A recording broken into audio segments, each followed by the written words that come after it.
Hey, friends, and welcome to the No Grow Go podcast. I'm Matt Jordan, and I'm so thankful that you all have decided to join us again today. Make sure to share, hit the subscribe button, click the notification bell, spread the word. I hope that you're enjoying this series that we're going through on Sunday morning called For the Sake of the Gospel. There is an essentialness to the way that we live as believers in Jesus, to where we live intentional lives, to where we live intentionally different in the way that we serve the world, intentionally different in the way we love one another, intentionally different in everything about our lives as believers in Jesus.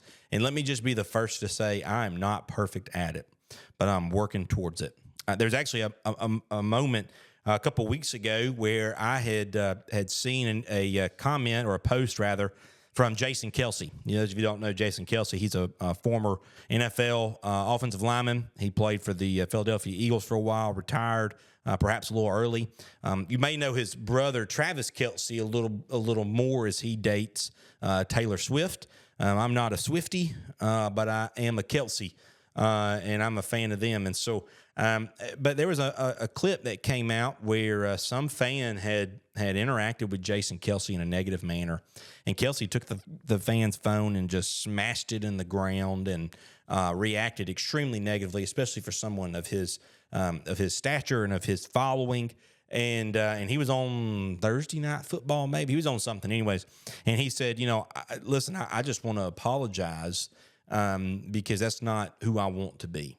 Right? That's not me. That's not who I strive to be. I strive to be someone who is kind, to be someone who is reasonable and respectable. And I allowed my emotions to get the best of me.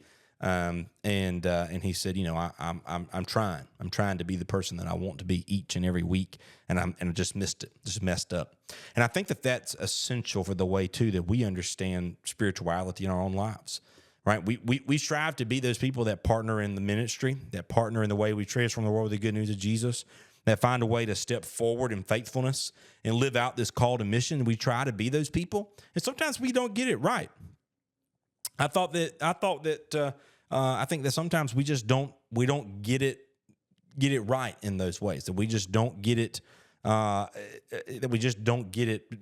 put together in the way that it's supposed to be. And so I think that there are times when we look at our spiritual life and say, I want to do this, and we can connect with Paul a little bit in like Romans 6, where he says, I know what I want to do, and I know what I ought to do, and I never do what I ought to do. I always do what I shouldn't do. And that sometimes we are trying, and sometimes the wheels get to spinning. If that's you today, listen, just keep moving. Just keep moving forward, okay? I'm proud of you. I'm proud of the effort that you're making. I'm proud of everything you're trying to do. There'll be a day at the day of resurrection when it'll all make sense and we're made whole and new in Jesus and fully sanctified at that moment. But until then, let's just keep working together. I want you to hear this word from Philippians 1, 27 through 30. Here it is. Only let your manner of life be worthy of the gospel of Jesus Christ. Did you hear that? Only let your manner of life be worthy of the gospel of Jesus Christ, so that whether I come and see you or am absent, I may hear of you that are standing firm in one spirit, with one mind, striving side by side for the faith of the gospel, and not frightened in anything by your opponents. This is a clear sign to them of their destruction, but of your salvation, and that from God, for it has been granted to you that for the sake of Christ you should not only believe in him, but also suffer for his sake, engaged in the same conflict that you saw I had and now hear that I still have. This is Paul ending or getting into the heart of the matter of the letter of Philippians. It's only 4 chapters. He's writing about a lot of specific things to them to encourage them. The next passage is that very famous passage of Paul in Philippians 2:5, where it says, "Make your attitude that of Christ Jesus." But he's ending this first chapter here with this essential teaching of the way our life should be lived in a manner that is worthy of the good news of Christ. How we live our life is important. How we live our life is important. It's not just enough to say, hey, I'm a believer in Jesus, and we go on about our ways. It's not just enough to say, hey, I'm a believer in Jesus, but, sometimes I don't get it right. And so we just quit trying. That's what one would call something that is not good, right? That's what we would say is bad, right? And that's what we would say is bad. We would also say that is not what one should strive for, but instead that we strive not, as Paul says to Timothy, not as one who is fighting aimlessly, but one who is training with direction, one who is training specifically to the way that we can increase the advancement of the gospel, that we partner together, that we advance it, and that we live for the glory of Christ. Paul says earlier in this passage, he says, "For to me to live is Christ, and to die is gain." To live is Christ and to die is gain.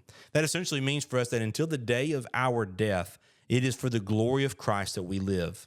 A famous theological text called the Westminster Catechism put it this way, that the chief end of man is to enjoy God and to be with him forever, to love God and to enjoy him forever, of the way that we can serve him, the way that we can be a part of who he is, who he's called us to be, of a way that we can continue to love and be a part of the ministry that he has called us to. So this is what's important for you and I want you to hear this clearly. Paul is preparing a visit to the church at Philippi, and so his encouragement to them is, whether I come see you or whether I'm absent, I will and I want to hear that you are standing firm in one spirit, oneness. Remember what we talked about last week, right? That the mission and advancement of the gospel for the church is limited by the unity or disunity of the church. So I want to hear, this is Paul speaking, that you're standing firm in one spirit, with one mind, striving side by side for the faith of the gospel. Striving side by side for the faith of the gospel. That image puts so many things into my head. But the greatest that it puts into my head is perhaps the way that when we strive together side by side with another, it is in the way that we are working towards one goal and one mission. I'll never forget, there was a moment when I was in middle school. I had gone to the high school summer workouts, and we had a coach who was a little bit larger in life, who would always get him and all the other coaches into this single cab Chevrolet. The tires were flat. They didn't mind filling them up. And they piled a bunch of logs in there, not limbs, all right, logs.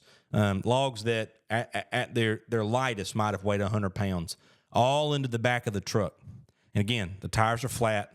It was just ugly, rusted and terrible. And we would have to push it all around the track. Well, you trying to get that thing started by yourself, it's not working, okay? It's not working. No run and go is going to get you started for that. It's not happening. We all would get together. We would all push, and once we got it rolling, then some of us could run beside the truck, and we would be able to switch out and push and keep it rolling once it was moving. But if it came to a stop, it took all of us to strive together again for the same goal in mind. We see this as well if you've ever watched the movie The 300, okay, that famed movie about the 300 Spartans who defended against so many of the I forgot who it was. Anyways, it's got Gerard Butler in it. It's a great movie. It's a bit fictitious in the movie, but it's really great.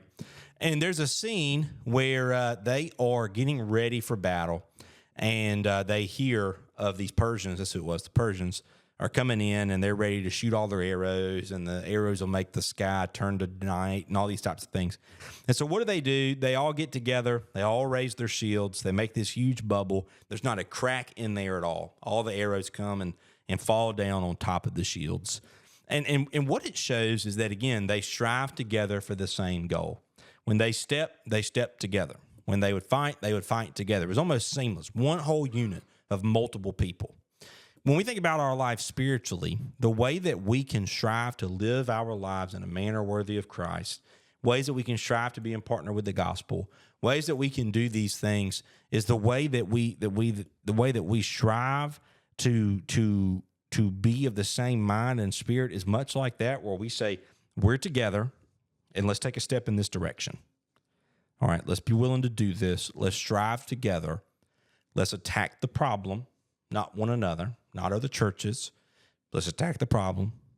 Let's focus on what the mission is, and let's strive towards it, right? Together, striving side by side for the same goal, for that of which is the advancement of the gospel. And then hear this, and not frightened in anything by your opponents. This is a clear sign to them of their destruction, but of your salvation, and that from God. Don't be scared of what our opponents, like the devil, would have against us.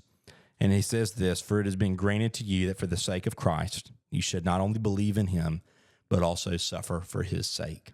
We know there is a cost to following Jesus. We know there's a cost to following him. We know there is something that it causes us to have a sacrifice on behalf of Christ. We know there is something that means when we follow Jesus, we're giving something up. We know this. And we know that it's spiritual. We know for some across the world, it's physical. It's their lives, it's their families, it's their livelihood, it's their reputation, whatever it may be. Thankfully, in America, we've had the blessing not to be worried about that, and hopefully that'll continue to be the case prayerfully. But even if it's not, the mission hadn't changed. Okay, this is written in around the 40s or so AD, way before our founding fathers were even born, by many centuries. Okay, there have been governments and people groups and others established years after this that still were thousands of years before the United States of America. So this mission for the church has been around since the beginning of Christ's death and resurrection and his ascension, since the birth of the church that we see in Acts. Not long after that, this letter comes upon the scene in the 40s to 60 AD region, and this is impactful for us to understand that we are called not only to believe, but also to suffer for the sake of Christ. Friends, what I want you to know, you and me both, we have a shared mission, a shared vision. We must share the same passion for the partnership with the gospel, but we must be willing to strive together, side by side, for the faith of the gospel and the advancement of it. So, friends, as we continue to dig in deeper into what this means over the next few weeks of for the sake of the gospel, I hope that you'll continue to join us. I hope you'll continue to get involved, and I hope you'll continue to pray and consider how you can partner with the church deeper in ministry this year than ever before, because you're taking ownership of it, that you're coming alongside us within the church and striving side by side for the faith of the gospel as we take it to the world. May it be so. Amen. Friends, I love you. I'm thankful for all that you do for us in the church. I'm thankful for the gift that you are to me and to so many others. Friends, continue. Dig into the Word. Dig into your life of prayer. Continue to share this podcast with others. And we would love to hear from you. If you want to contact me at pastor@fmce.church, comment on this or on the Facebook page. We would love to hear from you about some topics you'd like to discuss and things you'd like to know about. Have a great week, friends. Be blessed.